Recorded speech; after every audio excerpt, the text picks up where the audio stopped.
Last class में हमने discuss किया था कि आपके पास अंग्रेजों ने यहाँ पर क्या कर दिया था, व्यापार के साथ साथ उन्होंने यहाँ पर शासन करना भी शुरू कर दिया था। तो सबसे पहले क्वेश्चन आपके पास क्या आएगा कि अंग्रेजों के द्वारा पहली फैक्ट्री कहाँ बनाई गई। ईस्ट इंडिया कंपनी ने पहली फैक्ट्री कहाँ एस्टेब्लिश की, इन्होंने अपनी सूरत में इन्होंने अपनी पहली क्या बनाई थी, फैक्ट्री बनाई थी। सूरत कहाँ है, ये भी क्वेश्चन आता है। सूरत किस नदी के किनारे है,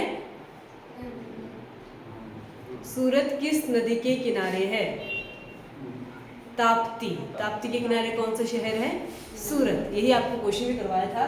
तो सूरत इनके पास पहले क्या बनती है, फैक्ट्री बनती है। अगर आप मैप में इनको देखोगे तो कोस्टल एरियाज में इन्होंने क्या किया था, शासन करना शुरू कर दिया था। सूरत गुजरात में इनका पहली फैक्ट्री थी। फिर उसके बाद इन्होंने शासन जो है अपनी फैक्ट्री को एस्टेब्लिश किया कहाँ, मद्रास में। मद्रास आपके पास चेन्नई का पुराना नाम। और तीसरी इनकी फैक्ट्री कहाँ बनती है, बंगाल में। बंगाल कलकत्ता स्टेट अगर मैं बोलती हूँ, या आपके पास मद्रास, इसको हम कलकत्ता लिख लेंगे ना, बंगाल की कैपिटल आपके पास कलकत्ता, और तीसरी आपके पास कहाँ थी, सूरत में। जैसे जैसे इनका व्यापार बढ़ना लगा तो इन्होंने क्या देख लिया कि जैसे ये इंग्लैंड से आ रहे थे ना, ब्रिटेन से आ रहे थे, तो वहाँ पे एक ही क्राउन होता था, एक ही राजा होता था, उसी के अंडर सारे काम होते थे। तो इन्होंने यही सोचा था कि भारत में एक ही देश है, वहाँ पे एक ही शासन चलता होगा। पर यहाँ पर इन्होंने देखा कि छोटे छोटे समुदाय में क्या है, आपके पास पार्टीज है, छोटी सी एक जनसभा है, उसका एक अलग ही राजा है। तो यहाँ पर क्या यूनिटी नहीं थी, लोग धर्म और जाति के नाम पर राजाओं का निर्माण कर रहे थे। तो इन्होंने धीरे धीरे क्या कर दिया, यहाँ पर शासन व्यवस्था भी शुरू कर दी। इनकी एक ही नीति थी, फूट डालो और शासन करो, आसपास के राजाओं को ये लड़ाएंगे और वहाँ पर अपना बिजनेस एस्टेब्लिश करेंगे। तो सबसे पहला युद्ध या सबसे पहला प्रांत जो अंग्रेजों ने अपने कब्जे में लिया था वो कौन था, बंगाल। क्वेश्चन आता है आपके पास, सबसे पहला प्रांत जो अंग्रेजों के कब्जे में आया था वो कौन था, बंगाल। और यहाँ पर युद्ध होती है प्लासी की पहली लड़ाई। कब होती है, 1757 में प्लासी का पहला युद्ध। प्लासी का युद्ध 1775 में किस किस के अगेंस्ट होता है, अगर आपके पास पर्टिकुलर नाम पूछे जाएंगे तो ये आपके पास होता है, ईस्ट इंडिया कंपनी की तरफ से रिप्रेजेंट कर रहे थे कौन, रॉबर्ट क्लाइव, इंपॉर्टेंट है नाम। और दूसरी तरफ आपके पास जो बंगाल को डिफेंड कर रहे थे, बंगाल के नवाब सिराजुद्दौला।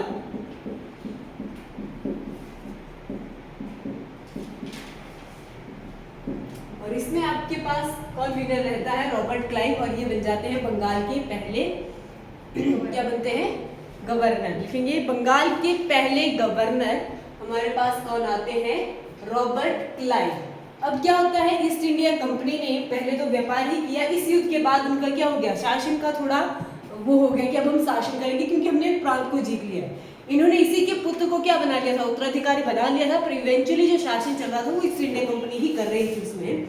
तो इसके बाद क्या होता है, ईस्ट इंडिया कंपनी की जब इस हरकत का क्राउन को पता चलता है ब्रिटेन में, तो वो वहां से एक एक्ट भेजते हैं, लिखेंगे रेगुलेटिंग एक्ट 1773।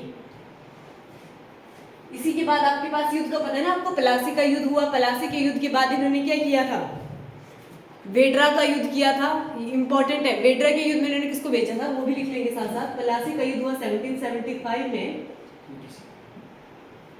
क्या हो गया, सॉरी 1757 में आपके पास क्या हुआ था, प्लासी का युद्ध। और वेड्रा का युद्ध इन्होंने किया था 1759 में, लिख लेंगे वेड्रा युद्ध, जिसमें इन्होंने किसको हरा दिया था, डचों को हरा दिया था, क्योंकि अपना विस्तार जो अपना व्यापार है उसको विस्तारित करना चाहते थे। तो वेड्रा का युद्ध अंग्रेज किसके होता है, अंग्रेज वर्सेस डच, और जिसमें डच हार जाते हैं। फिर थर्ड युद्ध इनका होता है वाडीवाश का युद्ध 1760 में। 1760 में ये क्या करते हैं, वाडीवाश का युद्ध। इससे पहले ये जो वाडीवाश का युद्ध होता है ये किसके अगेंस्ट होता है, पुर्तगालियों के अगेंस्ट, पुर्तगाली। अब देख लो पुर्तगाली भारत कब आए थे, ये भी आपके पास पूछा जाता है। 1498 में पहला पुर्तगाली आया था भारत, कौन, वास्को डी गामा। अब बात हम कर रहे हैं 1760 की, है ना। तो जब पुर्तगाली यहाँ पर आया था तो इनका व्यापार, इनको पहले से पता था कि भारत कैसे मार्केट है। इन्होंने क्या किया, थोड़ा सा टाइम पीरियड की जब अपना बिजनेस एक्सटेंड करने लगे तो इन्होंने अपने राजा, अंग्रेजों की तरफ से राजा ने शादी कर ली, और पुर्तगाल से रानी कौन होगी, कैथरीन। उनकी शादी हो जाती है, और शादी में ये क्या करते हैं, मुंबई बंदरगाह को दहेज में दे देते हैं। तो काफी टाइम तक पुर्तगाली और जो ईस्ट इंडिया कंपनी पे कॉपरेशन बना रहता है कि ये हमारे राजा की है, ऐसा वैसा करके युद्ध नहीं होते हैं। पर जब अंग्रेजों ने इतने सारे युद्ध जीत लिए तो इनको पता लगे कि इन दी एंड क्या जीत लेंगे, पुर्तगाली अब इनकी बात नहीं मानेंगे क्योंकि शादी हो चुकी है, ठीक है। 1661 में आपके पास हुई थी। अब बात हो रही है 1760 की, तो ये करते हैं वाडिवाश का युद्ध, जिसमें ये पुर्तगालियों को हरा देते हैं और आपके पास लगातार 3 युद्ध ये जीत जाते हैं। कौन कौन से युद्ध हुए? मोदित प्लासी का युद्ध, दूसरा कौन था? वेड्रा का युद्ध, और तीसरा कौन था? वाडिवाश का युद्ध।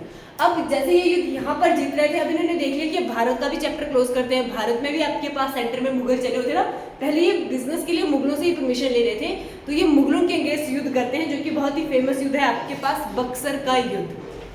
कौन सा युद्ध देखेंगे हम नेक्स्ट? बक्सर का युद्ध। तो बक्सर का युद्ध किस किस के बीच में होता है? सेंटर में आपके पास दिल्ली में बैठे हुए थे मुगलों के ही वंशज आलम शाह द्वितीय, और दूसरी तरफ से आपके पास ईस्ट इंडिया कंपनी, अगर उसका नाम पूछा जाएगा तो जो उनके कैप्टन थे हेक्टर मोनरा। आपके पास हेक्टर मोनरा क्या थे? ईस्ट इंडिया कंपनी को डिफेंड कर रहे थे। और दूसरी तरफ से अगर आपके पास दिल्ली सल्तनत के राजा आते हैं तो वो कौन थे आपके? और ये युद्ध कब होता है? बक्सर का युद्ध 1764 में आपके पास से युद्ध होता है। बक्सर के युद्ध में भी कौन जीते हैं? अंग्रेज जीते हैं। अब जितनी इतनी सारी लड़ाइयां कर रहे हैं, जीत रहे हैं, तो ईस्ट इंडिया कंपनी को तो फायदा हो रहा है। अभी जहां चाहेंगे वहां बिजनेस करेंगे, छोटे मोटे राजा के साथ पंगा नहीं लेंगे, क्योंकि उनको पता है बड़े बड़े राजाओं को हरा चुके हैं, तो ये हमारे के हमें कहाँ ही हम बच पाएंगे, जो भी था। तो उनकी क्या ले रहे थे? अधीनता ले रहे थे। यही ये क्या कर रहे थे? अब ईस्ट इंडिया कंपनी जब भारत आती है, युद्ध जीत रही है, तो ये अपना बिजनेस एस्टेब्लिश कर रही थी। अंग्रेज जो इंग्लैंड से भारत आए थे वो अमीर हो रहे थे, और इसी चीज का जो है वो वहाँ पे अंग्रेजों को दिक्कत हो जाती है कि ईस्ट इंडिया कंपनी जाके वहाँ पे व्यापार कर रही है, इतना मुनाफा कमा रही है, तो वहां से क्राउन भेजता है आपके पास रेगुलेटिंग एक्ट 1773। ये क्लियर हो गया आपके पास। तो अब आपके पास क्राउन द्वारा अमेंडमेंट की जाती है, क्योंकि जब इन्होंने भारत आना था तो इन्होंने क्या करवाया था? मोनोपोली साइन करवाई है ना। रेगुलेटिंग एक्ट आपके पास इंपॉर्टेंट है।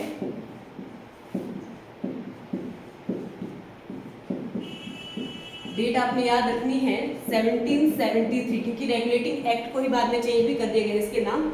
रेगुलेटिंग एक्ट 1773 में आपके पास सबसे पहला काम हुआ कि क्राउन जो है हर 20 साल बाद ईस्ट इंडिया कंपनी के जो भी यहाँ पे काम हो रहे हैं इन पे इंटरफेयर करेगा, देखेगा कि टाइम टू टाइम इसमें क्या चेंजेस आने चाहिए। तो आपके पास सुधार हर एक रेगुलेटिंग एक्ट में कितने वर्षों बाद आएगा? 20 वर्षों बाद आएगा। और यही रेगुलेटिंग एक्ट कौन लेके आएंगे? कौन लेके आएगा इस रेगुलेटिंग एक्ट को? क्राउन। आपके पास क्वीन एलिजाबेथ आपके पास क्वीन रहेगी। अब इस एक्ट में सबसे इंपॉर्टेंट काम क्या हुआ? प्लासी के युद्ध से डिसाइड हो गए थे कि यहाँ बंगाल के पहले गवर्नर कौन है? Robert Clive. अब आपके पास जब रेगुलेटिंग एक्ट आता है तो ये ऑफिशियली भेजता है ये बंदे को, ये यहाँ से कोई बंदा जाएगा वो जाकर वहां पर क्या करेगा? वहां का शासन बनेगा, यहाँ का ऑफिशियल गवर्नर बनेगा। तो लिखेंगे बंगाल के गवर्नर जनरल। अब पोस्ट आपके पास चेंज हो जाती है। पहले बंगाल का गवर्नर थे कौन? Robert Clive. पोस्ट आती है आपके पास बंगाल के पहले गवर्नर जनरल कौन थे?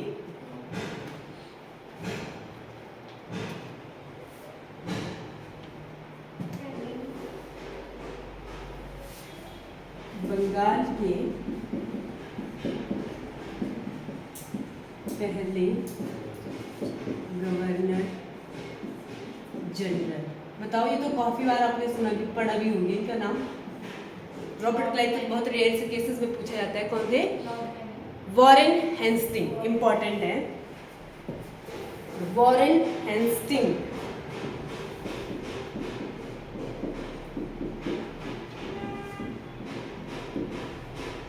जो कुछ आपके पास बहुत सारे, क्योंकि आपको पता है जो अंग्रेज है वो 200 वर्षों तक भारत में रहे हैं, है ना। 1857 में विद्रोह हुआ था, वो भी फेल हो गया था। फिर हमें आज़ादी कब प्राप्त हुई है? 1947 में जाके हमें आज़ादी प्राप्त हुई। तो आपके पास बहुत सारे गवर्नर हैं। हम इंपॉर्टेंट करेंगे जिनसे रिपीटेडली क्वेश्चन पूछे गए हैं या जिन्होंने भारत के सुधार या भारत में कुछ इंपॉर्टेंट कार्य किए हैं। तो लिख लेंगे वॉरेन हेस्टिंग का टाइम पीरियड इंपॉर्टेंट है। 1774 से ये आपके पास इलेक्ट होते हैं 1785 तक। 1774 से 1785 तक आपके पास लॉर्ड वॉरेन हेस्टिंग का क्या रहता है? टाइम रहता है, समय रहता है। क्लियर हो गया? और इसी समय इसी के अकॉर्डिंग आपके पास क्या आता है, रेगुलेटिंग एक्ट 1773 में आपके पास एक और सुधार होता है, first supreme court in India. India में पहला सुप्रीम कोर्ट बनाया जाता है, फर्स्ट पहला सुप्रीम कोर्ट, ऐसे सुप्रीम कोर्ट। बताओ भारत में पहला सुप्रीम कोर्ट जो कि पहला हाई कोर्ट है आज की डेट में, कलकत्ता हाई कोर्ट। कहाँ है आपके पास, वेस्ट बंगाल में, जिसका नाम है fort William, fort William Calcutta high court. आज की डेट में ये आपके पास हाई कोर्ट है। उस समय क्या था, उस समय क्या था, ये सुप्रीम कोर्ट था पहला भारत में, किसका, अंग्रेजों का। यही वो घटना है, यही वो बिल्डिंग है जहां पर क्या हुई थी, ब्लैक होल ट्रेजेडी हुई और प्लासी के युद्ध के लिए यही आपके पास क्या था, इम्पोर्टेंट था। लिख लिया। नेक्स्ट आपके पास इन्हीं के टाइम पीरियड में आपका क्या आता है, एक और अमेंडमेंट आती है, एक और एक्ट आता है, इंपॉर्टेंट है वो, पिट्स इंडिया एक्ट। इन्हीं के समय में एक और एक्ट भारत में आता है, एक्ट का क्या नाम है, पिट्स इंडिया एक्ट।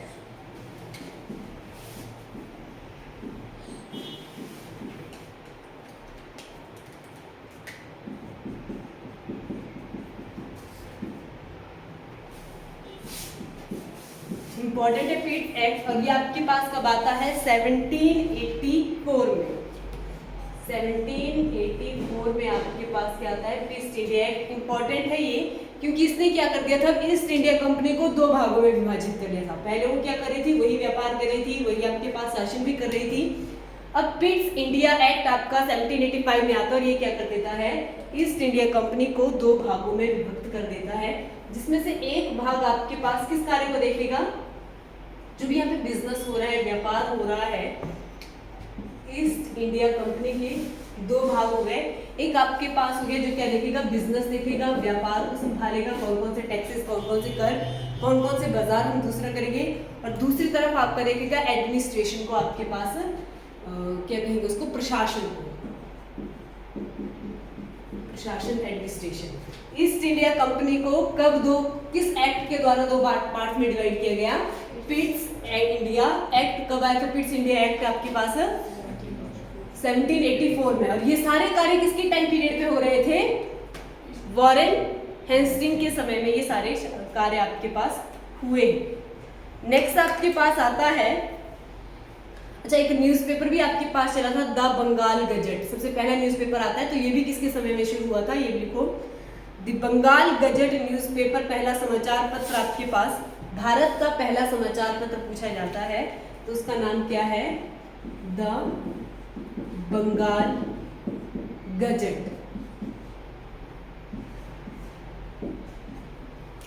तो ये सारे इंपॉर्टेंट कार्य हुए आपके लॉर्ड वॉरेन हेस्टिंग के समय में। कब से कब तक चले आपकी लॉर्ड वॉरेन हेस्टिंग, 1774 से। अब आपके पास नेक्स्ट गवर्नर बनते हैं हमारे लॉर्ड कॉर्नवालिस, लॉर्ड कॉर्नवालिस।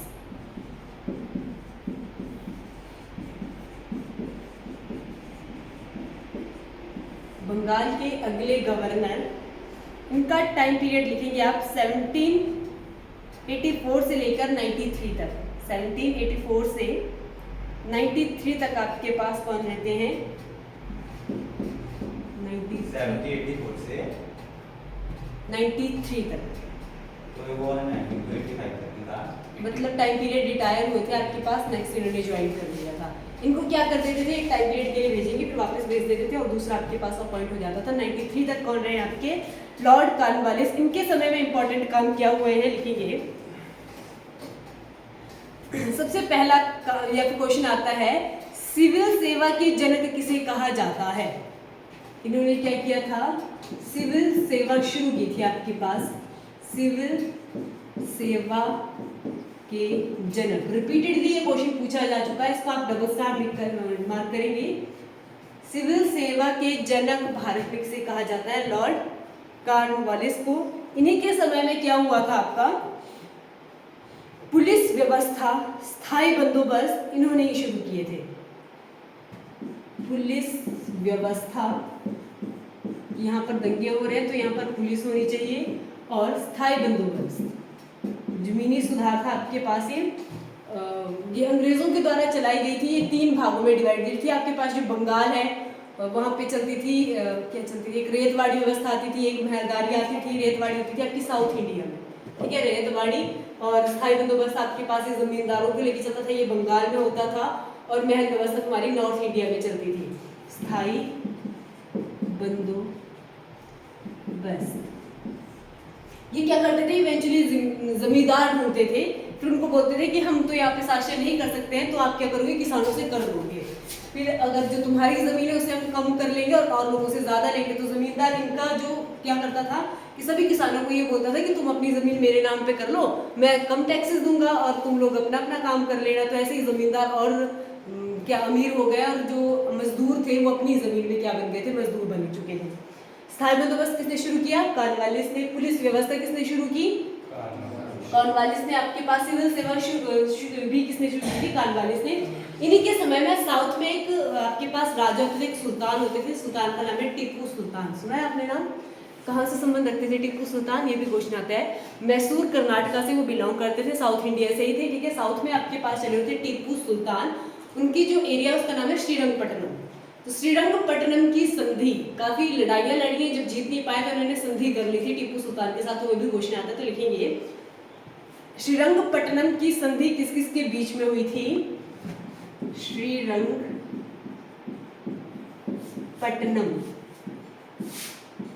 संधि, तो ये हुई थी कॉर्नवालिस और टीपू सुल्तान के बीच में। तो ये भी क्वेश्चन आते हैं, टीपू सुल्तान का संबंध कहां से है, श्रीरंगपट्टनम से, मैसूर से, टीपू सुल्तान। तो ये सारे इंपॉर्टेंट कार्य किसके टाइम पीरियड पे हुए हैं, किसके टाइम पीरियड पे हुए ये, ठीक है। अब बात कर रहे हैं 1793 की। इससे पहले आपके पास अमेंडमेंट कब हुई थी, पहले एक्ट कब आया था, रेगुलेटिंग एक्ट, है ना। आपके 20 साल बाद ये अमेंडमेंट होता, 20 साल कंप्लीट हो गए थे आपके पास। पहला रेगुलेटिंग एक्ट आया था 1773 में। फिर अब आपके पास दूसरे एक्ट का टाइम आ गया था। अब जो रेगुलेटिंग एक्ट है इसी का नाम चेंज कर दिया उन्होंने, क्या रख दिया, चार्टर्ड एक्ट। नेक्स्ट लिखेंगे, चार्टर्ड एक्ट आपके पास आता है 1793 में।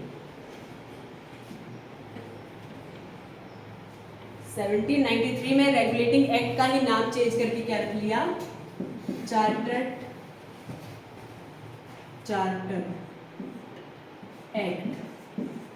1793 में ये भारत में आता है। और इसमें आपके पास जो आपके लॉर्ड है उनको चेंज किया जाता है। नेक्स्ट बंगाल के गवर्नर कौन बनते हैं, देखो, बंगाल के अगले governor sir John show, sir John show. यहां से क्वेश्चन क्या आया था एग्जाम में, जो देखने को मिला था कि चार्टर्ड एक्ट किसके समय पर भारत आया था, सर जॉन शॉ को ही साथ में लेके आया था। तो चार्टर्ड एक्ट आया था सर जॉन शॉ के समय में भारत, क्लियर हो गया। और इसी टाइम पे ये इसने कुछ काम नहीं किया है, मराठों और निजामों के बीच में क्या हो रहा था, युद्ध हो रहा था। निजामों ने आक्रमण कर लिया था, मराठों ने डिफेंड किया था। तो ये भी आपके पास क्वेश्चन आएगा, मराठों और निजामों का युद्ध किसके समय में हुआ, जिसको खादरा का युद्ध कहते हैं, इंपॉर्टेंट है। इसके समय में क्या घटना हुई, एक तो चार्टर्ड एक्ट आया और खादरा का युद्ध, खादरा का युद्ध ये हुआ था मराठों और निजामों के बीच में।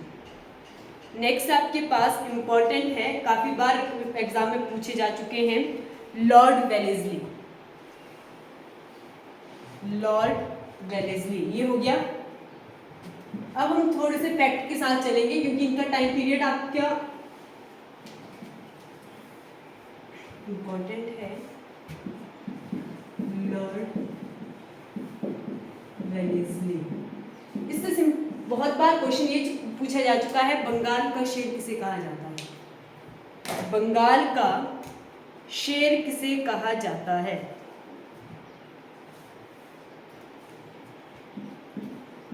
बंगाल का शेर, तो थे आपके पास लॉर्ड वेलेस्ली। इनको क्यों कहा जाता था बंगाल का शेर? इनके समय में क्या हुआ था? चौथा एंग्लो मैसूर युद्ध। अंग्रेजों और टीपू सुल्तान ने जो संधि की थी, कौन सी संधि? श्रीरंगपट्टनम की संधि हुई थी। वो संधि ब्रेक हो चुकी थी और सुल्तान, अंग्रेजों और जो सुल्तान है टीपू सुल्तान, उसके बीच में युद्ध होता है जिसको कहते हैं चौथा एंग्लो मैसूर युद्ध। चौथा एंग्लो मैसूर युद्ध किस किस के बीच में वो होती थी युद्ध? हाँ जी सचिन। टीपू सुल्तान और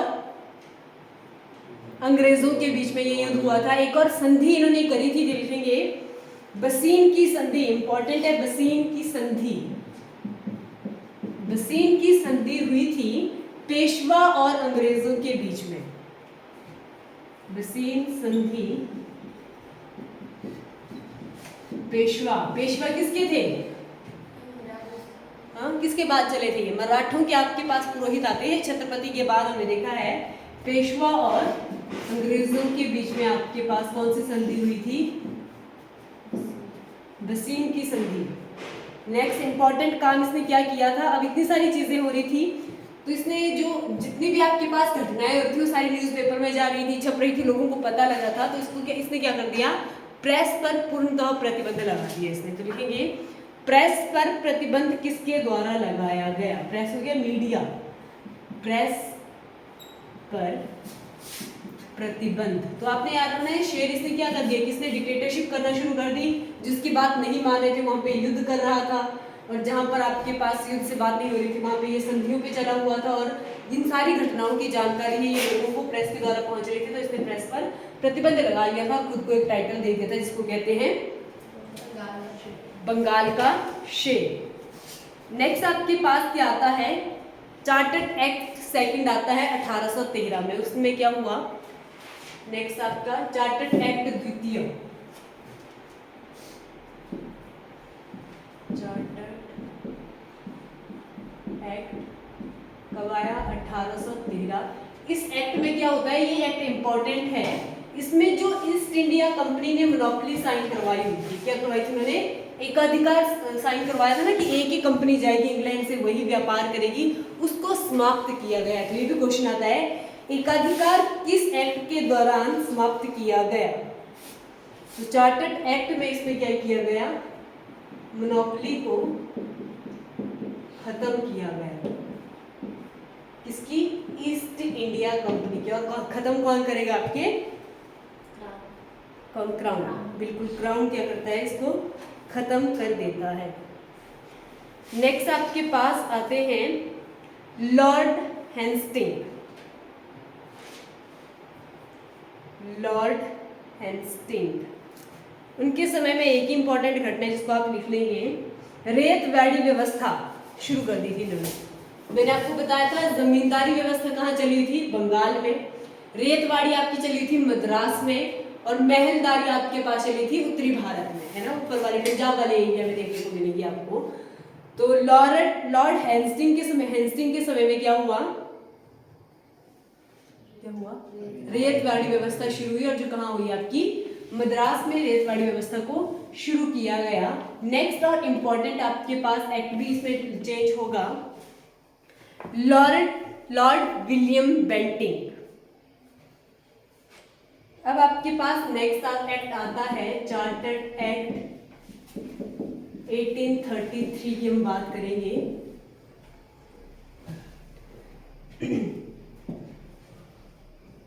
हेस्टिंग के बाद हमने किसको देखा था? Lord William Bentinck. अब लॉर्ड विलियम बेंटिंग का टाइम पीरियड इंपॉर्टेंट है, इसको नोट कर लेंगे आप। 1828 से शुरू होते हैं 1835 तक। 1828 से 35 तक इनका क्या रहता है? समय रहता है। और क्या होता है, इससे पहले आपके पास हेस्टिंग थे, उससे पहले वेलेस्ली थे, उससे पहले आपके पास कौन थे? जॉन शोर थे। ये सारे रह चुके थे। इन्हीं के समय में आपके पास अगले एक्ट का टाइम हो जाता है। मैंने कहा था कि हर 20 साल बाद ये क्या होता है, चेंज होता है। सबसे पहला आया था 1773 में, उसके बाद 93 में, फिर 1813 में, 1813 के बाद अब 33 में आ रहा है। 20 साल कंप्लीट हो रहे हैं, तो इसमें इसका कोई लेना देना नहीं है ना। चार्टर्ड एक्ट इंट्रोड्यूस होता है 1833 में, और इस समय जो है इस एक्ट में सबसे पहली बात क्या आती है, हमने बताया था कि इसने क्या कर दिया, अपनी 3 फैक्ट्रियां बना ली है, एक आपकी सूरत में, दूसरी बंगाल में और तीसरी मद्रास में फैक्ट्री बना ली है। पोस्ट इनकी एक ही थी, बंगाल के गवर्नर। इनको क्या कहा जाता था, बंगाल के गवर्नर कहा जाता था। अब यहाँ से गवर्नर जनरल, अब यहाँ से पोस्ट का नाम ये चेंज कर देते हैं और पोस्ट बन जाती है बंगाल के छोड़ के, अब ये क्या बन जाएंगे, भारत के पहले गवर्नर जनरल। अब वो बोल रहे हैं ना कि बंगाल तो एक पर्टिकुलर एरिया हो गया। अब इन्होंने जब तीनों दिशाओं में अपना कब्जा शुरू कर लिया है, तीनों दिशाओं में ये आपके पास राजाओं से बैटल लड़ रहे हैं, जीत रहे हैं, तो ये पूरे पर्टिकुलर एरिया का नाम चेंज करके अब क्या रख देते हैं, अब आपके पास यहाँ पे टॉपिक चेंज हो जाएगा। टॉपिक आ जाएगा आपका भारत के गवर्नर जनरल। तो ये एक्ट किसके अकॉर्डिंग, सॉरी ये एक्ट कब आएगा आपका 1833 में। और यहां से क्वेश्चन आपके पास क्या बनता है, बंगाल के अंतिम गवर्नर जनरल कौन थे।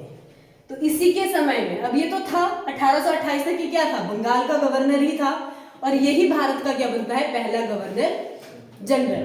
तो क्वेश्चन को ऐसे घुमाया जा सकता है, बंगाल के अंतिम गवर्नर कौन थे, विलियम बेंटिंग। भारत के पहले गवर्नर जनरल कौन थे, lord William Bentinck. Time period का आप ध्यान रखेंगे, 1828 से शुरू करिए, 35 तक रहते हैं लॉर्ड विलियम बेंटिंग। इनके समय में इंपॉर्टेंट काम, ये तो पता लगे ना, चार्टर्ड एक्ट इंट्रोड्यूस हो गया, अब इन्होंने पोस्ट चेंज कर दी। पोस्ट को क्या बना दिया इन्होंने,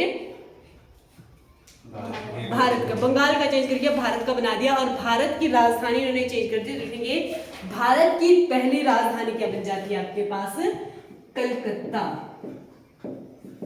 तो कलकत्ता को ये भारत की पहली राजधानी बना देते हैं। इंपॉर्टेंट कार्य हम देखेंगे, इन्होंने काफी सुधारात्मक कार्य यहाँ पर किए हैं। इन्होंने बैन की है आपके पास सती प्रथा। इंपॉर्टेंट कार्य क्या था, सती प्रथा को इन्होंने समाप्त किया था। एक भारतीय भी थे जो इस पे इंक्लूड थे, जिन्होंने बताया था ये सिचुएशन लॉर्ड विलियम बेंटिंग को। कौन थे वो, राजा राम मोहन राय। उन्होंने क्या किया था, सती प्रथा के बारे में लॉर्ड विलियम बेंटिंग को बताया था, और इन्होंने क्या कर दिया था, इस प्रथा को बंद कर दिया था। तो सती प्रथा समाप्त किसके टाइम पे हुई थी, लॉर्ड विलियम बेंटिंग। किस भारतीयों के सहयोग से, राजा राम मोहन राय के समय में। और एक और आपके पास प्रथा चलती थी, ठगी प्रथा, कि झूठ बोलने थे और उसका कोई मतलब ऐसे ही ठग लेते थे लोगों को, उसका कोई वो नहीं था, वो अपराध नहीं था, कोई जेल नहीं थी उसके लिए। ये आपके पास प्रथा चलती थी कि ठगों से ठग लिए गए हो तुम, तो ठगी प्रथा को भी बैन कर लिया कि अगर आप किसी को ठगोगे तो आपको अपराध मिलेगा। ठगी प्रथा समाप्त हुई। इंपॉर्टेंट कार्य इन्होंने क्या किया, मेडिकल कॉलेज शुरू किए यहाँ पर, मेडिकल कॉलेज। और इन्होंने जो यहाँ की जो शिक्षा की व्यवस्था थी, गुरुकुल होते थे, ऐसे जाते थे जिनकी इच्छा होती थी पढ़ते थे, जिसको बिजनेस सीखना होता था वो अपने घर के कार्य को सीखते थे। तो इन्होंने एजुकेशन में इंग्लिश को इंक्लूड कर दिया। तो लिख लो, इंग्लिश लैंग्वेज को पढ़ाना इन्होंने शुरू कर दिया। यही तो नहीं आ रहा, अच्छा यही था वो, अंग्रेजी का अध्ययन, इंग्लिश लैंग्वेज को इंट्रोड्यूस कर लिया। और इंपॉर्टेंट कार्य, शौचालय का निर्माण, नहर का निर्माण, नहर को भी इन्होंने इंट्रोड्यूस किया, शौचालय और नहर। तो काफी सुधारात्मक हम देख सकते हैं कि यहाँ पर कार्य हुए हैं। सती प्रथा को बंद कर दिया, ठगी को बंद कर दिया, मेडिकल कॉलेज शुरू कर दिए, इंग्लिश लैंग्वेज को इंट्रोड्यूस कर दिया। देखो आपको हो सकता है कि उस टाइम पे काफी बड़ी बड़ी बातें थी कि इंग्लिश को पढ़ा रहे हैं, पर इनके रूल एंड रेगुलेशन को जानने के लिए इंग्लिश का जानना जरूरी था। अगर हमें पता ही नहीं चलता यहाँ पर कौन कौन सी चीजें आपके पास जो रेगुलेशन हुए हैं वो कैसे पता चलेगा, कि हमें इनको बातों का भी तो पता चले कि करना क्या चाहते हैं, कर क्या रहे हैं, मीटिंग किस चीज को लेकर हो रही है। तो ये सारे कार्य किसके समय पे हैं, लॉर्ड विलियम बेंटिंग के समय में आपके पास ये कार्य हुए हैं। नेक्स्ट लिखेंगे आप लॉर्ड एलनब्रो। आज हम ये कंप्लीट कर लेंगे। आपके पास गवर्नर जनरल, कल हम देखेंगे वॉइसरॉय जो इम्पोर्टेंट है। नेक्स्ट है लॉर्ड एलनब्रो, एलनबरो। इनके समय में क्या हुआ, जैसे आपके पास यहाँ पर क्या थी, सती प्रथा थी, तो एक और प्रथा को समाप्त कर दिया गया। दास प्रथा का अंत किसके समय में हुआ है? दास प्रथा का अंत किसके समय में हुआ है? लॉर्ड एलनब्रो। इनसे एक दो क्वेश्चन आपके पास पूछेंगे। सबसे पहले इन्होंने दास प्रथा को बंद कर दिया था, क्योंकि हमने देखा था दास प्रथा चलती आ रही थी, है ना। 1000 दिनारी के नाम से किसे जाना जाता था? तुम्हें हिस्ट्री की क्लास में मैंने बताया है ये। 1000 दिनारी के नाम से जाना जाता था मलिक काफूर को, जो किसका गुलाम था? अलाउद्दीन खिलजी का। तो गुलाम चलते थे, गुलामों को खरीदा जाता था, इंसानों को गुलामों की तरह ट्रीट किया जाता था, इसलिए दास प्रथा को समाप्त किया, बंद किया। और इन्होंने क्या किया, सबसे महत्वपूर्ण कार्य, रविवार की छुट्टी, कि संडे को छुट्टी होगी, तो ये भी किसके समय में हुआ है? रविवार की छुट्टी। मेरे को डेट याद नहीं है कि एग्जैक्ट पहली छुट्टी कब हुई थी, पर आपने याद रखना कि रविवार की छुट्टी, बहुत बार क्वेश्चन पूछा गया है, तो एलनब्रो द्वारा ही रविवार संडे को हॉलीडे डिक्लेयर किया गया है। क्लियर? नेक्स्ट आपके पास लॉर्ड जो इंपॉर्टेंट है, उनका नाम है लॉर्ड डलहौजी। उनका टाइम पीरियड भी हम देखेंगे। लॉर्ड डलहौजी, तो लॉर्ड डलहौजी का समय है 1848 से लेकर 1856 तक, 1848 से लेके 1856 तक। तो आपको पता है 1857 में विद्रोह भी हुआ था विद्रोह। कभी अभी भी कहते हैं ना कि किसी को गुस्सा आता है, हाँ तो कौन सी क्रांति, 1857 वाली क्रांति है ये, तो टाइम पीरियड सेम ही है, क्योंकि कार्य तो आपके लॉर्ड विलियम बेंटिंक चला गया। एक तो उसने इंग्लिश को इंट्रोड्यूस कर दिया यहाँ पर, उसने सती प्रथा को बंद कर दिया। अब ठीक है, प्रथा पुराने टाइम से आती आ रही है, रीजनरेशन समझे कि ठीक है ये चीजें हो रही हैं, पर जिन्होंने पुराने रूल्स बनाए थे, हो ही जाता है कि घर के छोटे मोटे रूल्स भी अगर तुम चेंज करते हो तो तुम्हारे घर वाले दादा दादी इनको प्रॉब्लम हो जाएगी। तो वैसे ही समाज के जो लोग थे उनको भी तो प्रॉब्लम हो रही थी कि सती प्रथा बंद कर दी, दास प्रथा बंद कर दी, इंग्लिश लैंग्वेज को पढ़ाना शुरू कर दिया। और बाद में जब लॉर्ड डलहौजी आते हैं तो ये इंपॉर्टेंट कार्य करते हैं। सबसे पहला कार्य इनका क्या रहता था? हड़प की नीति, लैप्स की नीति इन्होंने अपनाई थी, कि जिस राजा रानी का आगे को कोई संतान नहीं होगी तो उनका क्या हो जाएगा, जो शासन है, जो एरिया है, वो किसका हो जाएगा? ईस्ट इंडिया कंपनी का। तो लैप्स की नीति अपनाई थी किसने? लॉर्ड डलहौजी ने। और इसी को कहा जाता है आधुनिक भारत का निर्माता। इंपॉर्टेंट काम भी इसने किए हैं, आधुनिक भारत का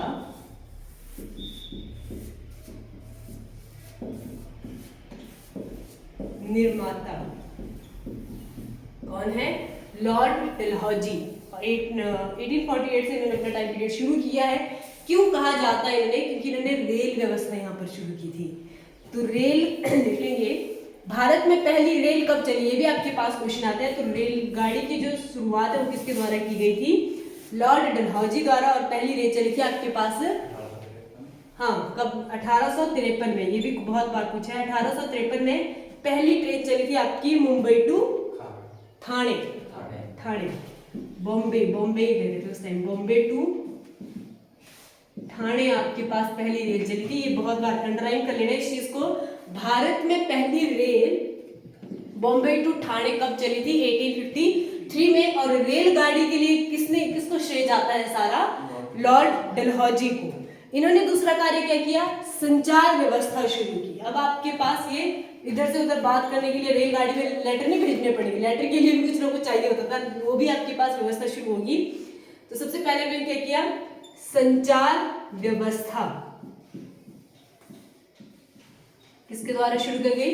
लॉर्ड डलहौजी द्वारा। अब नेक्स्ट आएगा डाक टिकटों का प्रचलन। जो आपके पास डाक टिकट चलते हैं वो भी किसके द्वारा किए गए? डाक टिकटों का प्रचलन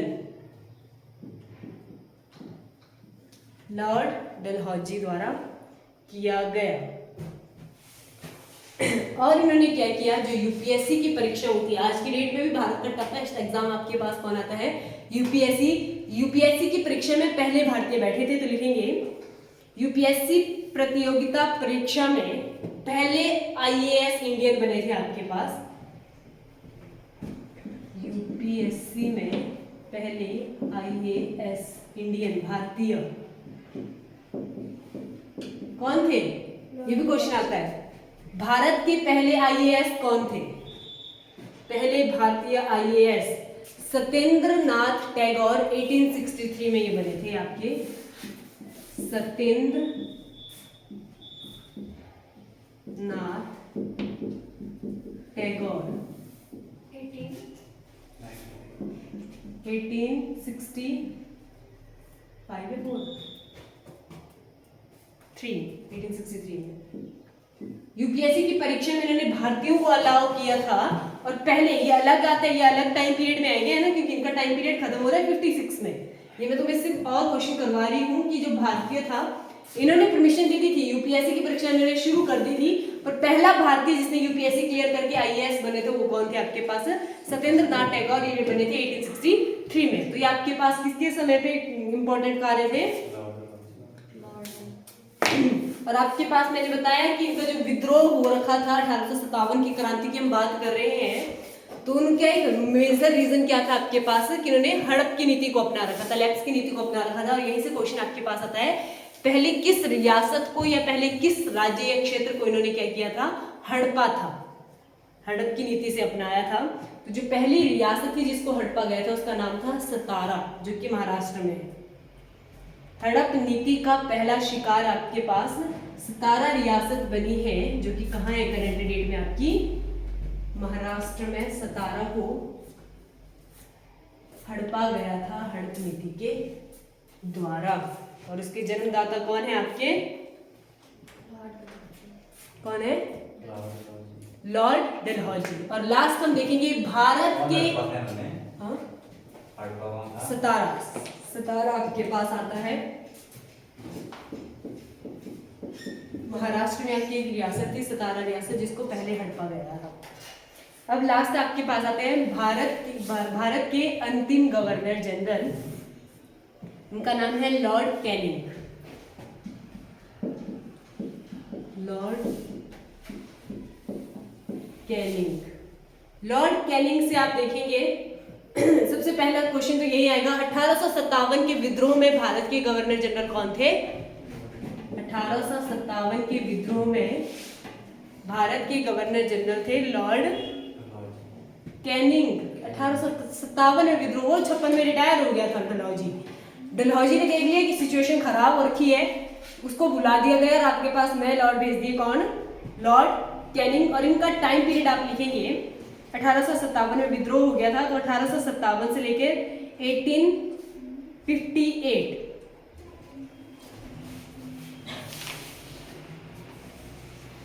पूरा अगर इनका टाइम पीरियड देखेंगे, क्योंकि हमें 1857 या 56 आप देख लेंगे, 56 में वो रिटायर हो जाता है, नया बंदा इंट्रोड्यूस हो जाता है और टोटल इसका टाइम पीरियड रहता है 1963।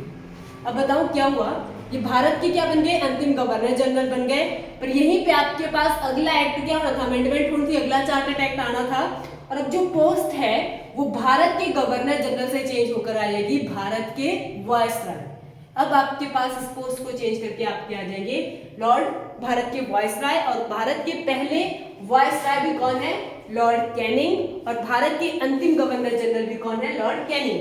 क्योंकि ये बंदा सत्ता पे बैठा हुआ है, पोस्ट चेंज हो रही है, तो पहला भी यही होगा और अंतिम भी यही होगा, जो कि लास्ट वाले में भी हुआ था। पहले किसमें हुआ था? ये लॉर्ड विलियम बेंटिंग में हुआ था। बंगाल से वो सीधा क्या बन गया था? भारत का बन गया था। अब ये आपके पास गवर्नर जनरल से चेंज होकर क्या बन जाएगा? वायसराय बन जाएगा। और लॉर्ड कैनिंग की हम बात कर रहे हैं। क्लियर हो गया? तो कल की क्लास में हम डिस्कस करेंगे भारत में आपके पास कौन कौन से वायसराय रहे हैं और उन्होंने कौन कौन से इंपॉर्टेंट काम किए हैं। आज की क्लास में हमने क्या देखे? बंगाल का गवर्नर, फिर देखिए बंगाल के गवर्नर जनरल, और उसके बाद हमने देखे भारत के गवर्नर जनरल। आज भारत के गवर्नर जनरल खत्म हो गए हैं। कल की क्लास में हम डिस्कस करेंगे भारत के वायसराय। क्लियर हो गया? तो पढ़ के आने ये जो इनको मैंने सारे नहीं करवाए, जो इंपॉर्टेंट है और जिनसे क्वेश्चन बन चुके हैं, पूछे जाते हैं, वही हमने डिस्कस किया। तो ये पढ़ के आने हैं कि किसने कौन कौन सी नीति को अपनाया था।